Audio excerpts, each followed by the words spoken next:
By now, we've all heard some crazy conspiracy stories. Everything from the government is trying to control your thoughts through flu shots, to Big Brother is able to hear everything that you do through your cell phone. But how many of these conspiracy theories are true? Well, surprisingly, more than you might think. If you're one of those people who thinks that the government or some other organization is trying to control you, persuade you, or maybe even kill you, you may not be that far off from the truth. Believe it or not, some of the crazy claims and paranoid conspiracy theories that have been made by some people have actually, over time, been proven to be 100% accurate. Confirmed by institutions that sought justice, or individuals just searching for the truth, some of these stories may make you think twice. So get your tinfoil hat ready, because here are 10 conspiracy theories that turned out to be true. Part 2. Number 1 is the Operation Northwoods conspiracy. Many people are distrusting of their government, believing that they sometimes carry out secret operations under the guise of being the target of an attack, when in reality they're the ones that are deceiving the masses to further their own ulterior motives. Known as false flag operations, in 1962, one was proven to be true. Operation Northwoods was a proposition by the U.S. Joint Chiefs of Staff and the Department of Defense that outlined a plan to incite war between the U.S. and Cuba. The operation called for the CIA themselves to perform acts of terrorism against their own American citizens, blaming Cuba and its communist leader Fidel Castro. Suggested methods of terrorism included shootings in major cities, hijacking planes, blowing up American ships near Guantanamo Bay, and sinking refugee boats leaving Cuba. This disturbing plan was presented to President John F. Kennedy, who outright rejected it, and even removed the chair of the Joint Chiefs from his position. However, some have taken it even further, believing that Kennedy's unwillingness to carry out such operations was one of the reasons behind his assassination. Number 2 is the Operation Paperclip conspiracy. After World War II, there were whispers that the government was looking the other way in hiring Nazis to work within the ranks of their own government, and while many brushed this off as crazy, as it turns out, it wasn't. In 1945, the United States Office of Strategic Services and the Joint Intelligence Objectives Agency, or JIOA, began recruiting captured German scientists, engineers, and technicians. Codenamed Operation Paperclip, it succeeded in hiring upwards of 1,500 Germans, the goal of which was to prevent the Soviet Union and the UK from gaining their expertise, as well as to hinder Germany's military research progress. Now, publicly, President Harry Truman approved the program so long as no former Nazis were recruited. However, those restrictions proved to have rendered ineligible most of the leading scientists from whom the JIOA had identified for recruitment. So, their solution? Create false identities for these ex-Nazis and recruit them into the ranks of their own government. Number 3 is the Gulf of Tonkin conspiracy. As many as 42 false flag operations have been admitted by governmental organizations up to this day, and the Gulf of Tonkin incident is yet another example. On August 2nd, 1964, a US destroyer ship named the USS Maddox was reported to have been attacked by 3 North Vietnamese torpedo boats. The attack occurred off the coast of Vietnam in an area known as the Gulf of Tonkin. The USS Maddox engaged in battle and defeated the torpedo boats, killing 4 and injuring 6 Vietnamese crew members. Further escalating things, just 2 days later, a second attack occurred in the same area. These events became the precursor to the Vietnam War, except that neither of them ever really happened. Years later, declassified reports were released that not only did American ships fire at absolutely nothing, but the second battle with the Vietnamese was reported with the sole purpose to escalate tensions. It was discovered that the government staged the entire event as an excuse to enter Vietnam and kill as many communists as possible. This false flag operation may have claimed as many as 211,000 Americans' lives within the Vietnam War. Number 4 is the COINTELPRO Conspiracy. COINTELPRO, which stands for Counterintelligence Program, was a secret espionage operation by the FBI that investigated any groups or persons who threatened the authority of the US government. The program started in August of 1956 and focused on groups like the Civil Rights Movement, Vietnam War protesters, the Black Power movement, and feminists. Targeted group members would receive anonymous phone calls or documents with incriminating information on their peers.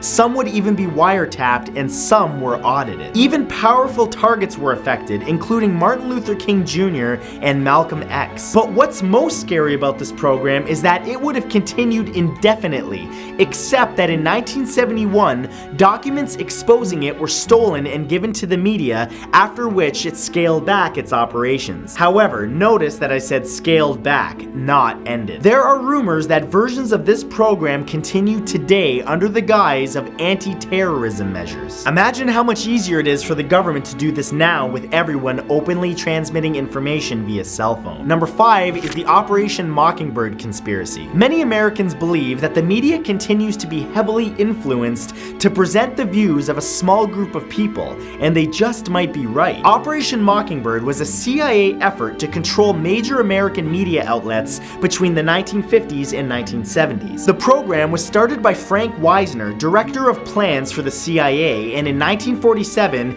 he began recruiting leading American journalists into a propaganda network to help present the CIA's views to the masses. Head journalists at the New York Times, CBS, and Newsweek were recruited through both bribes and being put on the payroll. By 1953, Mockingbird had journalists at 25 different news agencies and was finally taken over by CIA Director Alan Dulles. While it was active, Mockingbird managed to ruin the careers of the CIA's political opponents, spy on other journalists, censor damaging reports, and promote the fight against communism. It was officially ended in 1976, but many of the CIA's news media relationships have remained intact even to this day. Number 6 is the Watergate Conspiracy. The Watergate scandal is the name of the infamous political conspiracy that was uncovered in 1973 and even forced President Nixon to resign. On June 17, 1972, a security guard caught 5 burglars at the Watergate complex in Washington, D.C., where the headquarters of the Democratic National Committee were located. Unbeknownst to the public, the burglars were actually sent by Nixon's administration to repair some wiretap devices that they had planted in an earlier break-in. After the release of multiple tapes incriminating Nixon, he was forced to hand over office and nearly got him impeached before he decided to quit himself. Ultimately, he was pardoned by President Gerald Ford in September of 1974, but 48 of his top employees weren't so lucky and received jail time for their involvement. Number 7 is the North Korea Kidnapping Conspiracy. Many citizens of various nations around the world are skeptical of their governments, and North Korea is certainly no exception. Between 1977 and 1983, Japanese citizens began mysteriously disappearing from the Japanese west coast around the city of Niigata. Although there were whispers that the North Korean government was involved,